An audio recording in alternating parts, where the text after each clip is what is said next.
Enrique Cárdenas, muchas gracias por estar aquí con nosotros, prestigiado economista, una persona proba, una persona de equilibrio intelectual y conocimiento muy amplio en el terreno económico financiero. Muchas gracias por estar con nosotros. Al contrario, encantado. Muy buenos días y muchas gracias, Eduardo, por la invitación, como siempre. Muchas gracias. Enrique, ¿qué crees que pueda pasar en México si finalmente pasa la reforma eléctrica como la planteó originalmente el presidente del país? Bueno, mira, yo creo que ya ha habido muchísimas voces y ahora no solo voces, actores importantes que han reiterado que México caería en un grave problema de llevarse a cabo, de pasar esta reforma. Por un lado, lo que implicaría sería sin duda el rompimiento del TEMEC, o por lo menos una serie de multas muy importantes para el gobierno mexicano. El Naim se quedaría chiquito, así, mira, así de chiquito con relación a las pérdidas. Eh, por un lado. Por otro lado, la falta de credibilidad en el gobierno, es decir, no solo lo que ya se invirtió se perdería, sino que se perdería toda la inversión futura, no solo en el sector eléctrico, sino en cualquier otro sector. Eh, y sería muy aventurado. Habrá inversión, pero será mucho menos de la que pudiera haber habido, porque ya se pierde la credibilidad en el Estado mexicano. Y aquí hablo del Estado mexicano, porque ya no solamente es el presidente, sino que también el Congreso que tiene que aprobar esto, y por lo tanto, y bueno, y la Suprema Corte que ahorita está, mira, está en un tris también de una decisión que si la tomara mal, sería también un derrumbe, digamos, de lo que estamos viviendo. Esto, ¿a qué me refiero, Eduardo? Si me permites, lo que estamos viendo al final de cuentas es un derruimiento del sistema de gobernanza de México. Y ya lo ha notado, por ejemplo, el Economist en el reporte que sacó sobre democracia, donde se degrada a México de ser una democracia con problemas a ser ya híbrida en camino a ser autoritaria. Esto significa que ya las instituciones ya no funcionan. Estamos en un rango, digamos, de falta de valores democráticos, de contrapesos e instituciones democráticas que se están deteriorando muy rápidamente. Y esto tiene consecuencias de muy largo plazo. Y eso es a lo que nos estamos enfrentando el día de hoy. Esta batalla de la reforma energética o eléctrica, pero es realmente energética, pues digamos, una de esas batallas que serán recordadas en la historia, digamos. Pero la guerra, como guerra, ciertamente es esta pérdida tremenda, tremenda de lo que estamos viendo en el deterioro de nuestra democracia, de plano, Eduardo. ¿Es exagerado pensar en que México pudiera perder el grado de inversión? No, para nada. Sería muy fácil. Es decir, ahorita no se ha perdido, Eduardo, tú lo sabes muy bien, porque el gobierno mexicano ha decidido respaldar la deuda de Pemex, por ejemplo, eh, con dinero público. Es decir, prácticamente ya es deuda pública cuando debió haber sido solo de Pemex. El deterioro en las finanzas públicas que estamos viendo, pues también que digamos están maquillando de alguna manera, pues va a tardar muy poco en que sea mucho más evidente. Entonces, una decisión como esta sí tendría un impacto también en eso. Y eso, como tú bien, como sabemos, lo que implicará será aumento en tasas de interés, aumento en el servicio de la deuda, un deterioro adicional en las finanzas públicas, por una economía en estancamiento que no va a dar los ingresos necesarios para poder seguir adelante con un cierto equilibrio, ¿no? Y me parece que entonces lo que está en juego es el país, al final de cuentas. En buena medida es el país. Inversión extranjera se vendría abajo, ¿eh? No solo, Eduardo, no solo la inversión extranjera, la inversión nacional también, bueno, sabemos, está saliendo mucho dinero de México, pero una cosa es que salga dinero de México y otra cosa es que quieras, digamos, lo que ha estado creciendo tiene que ver directamente con el TEMEC y más que nada ampliaciones de oferta en las mismas situaciones. Muy poco nuevo, muy poco nuevo. que verdaderamente le dé un empujón al crecimiento económico del país. Entonces, no solo es inversión extranjera, sino también la nacional, porque también va a haber, digo, con recelo, los acuerdos a los que pueda llegar con el gobierno. Es decir, muchas empresas nacionales, pues son las que van a sufrir y van a ser prácticamente expropiadas con una reforma energética como de la que se está hablando. Devaluación de la depreciación del peso frente al dólar.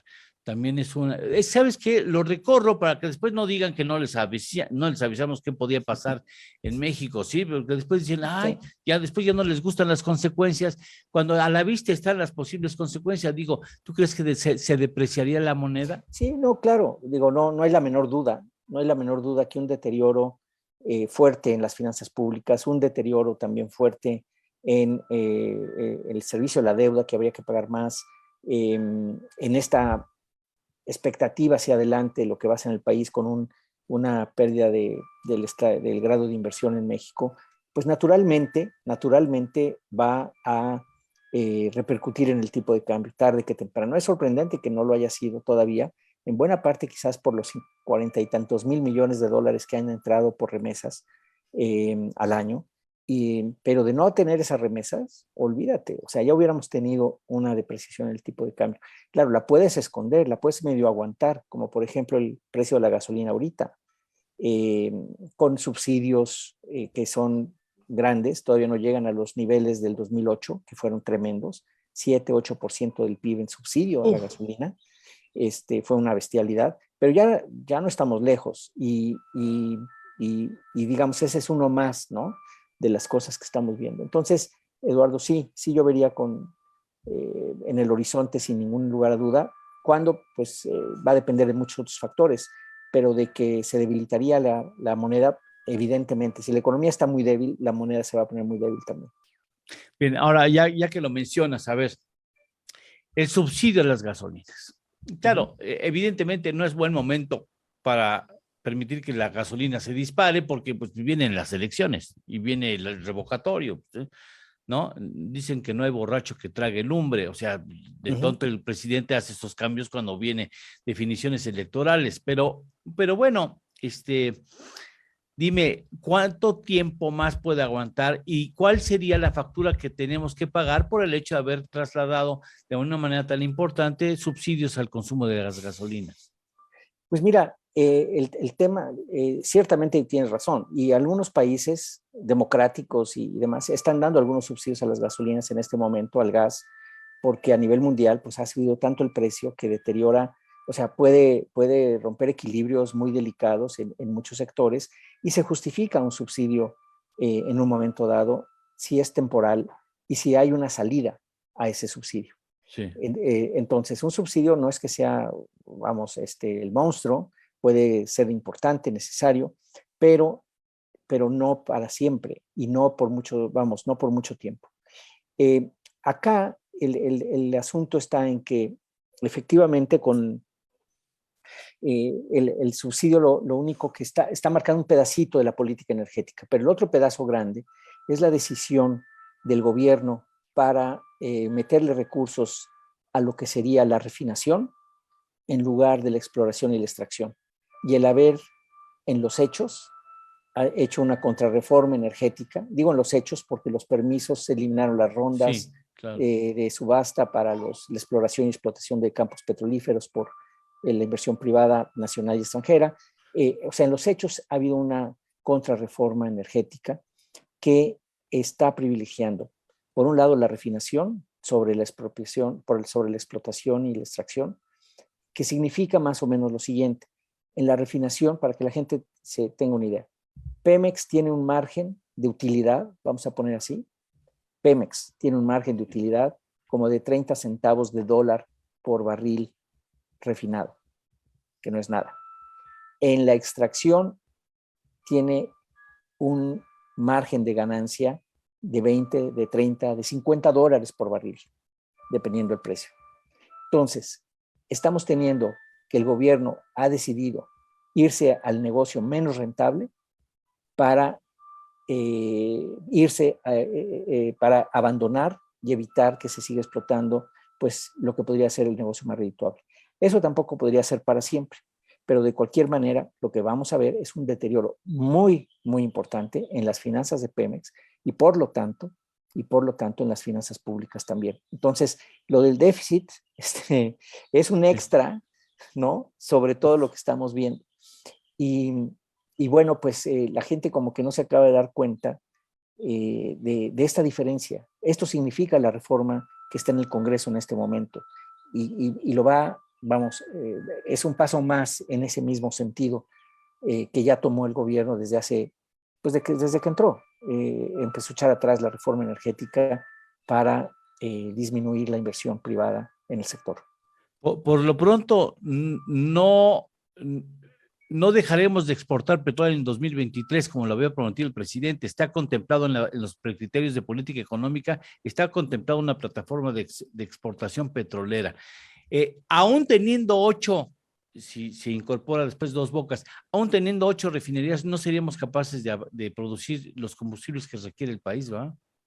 Pues mira, no, pero además no convendría producirlos. Bueno, es decir, va a ser el intento. La plataforma de exportación está cayendo, me parece que está muy optimista el documento de criterios generales de política económica para el 23 en términos de la explotación de petróleo, de extracción. Y por el otro lado, pues lo que estamos teniendo es ciertamente una situación en la que como bien dices, ni siquiera con Dos Bocas, cuando entre en operación, pues va a poder refinar todo lo que nosotros estamos produciendo. Pero además, si no se reconvierten las otras refinerías, pues estamos realmente sacando combustóleo. Y el combustóleo es lo que va a generar electricidad y por eso quieren también la reforma. Pero eso tiene implicaciones en contaminación bestiales. Digo, nomás, hay un dato muy fuerte, Eduardo. Mueren en México más de 30,000 personas por problemas respiratorios directamente relacionados con la mala calidad del aire. Y esta, a su vez, depende esencialmente de las partículas PM5. Y esas son las que produce el combustóleo. Y esto ha aumentado mucho en los últimos meses, desde que se cambió la política para darle prioridad al combustóleo.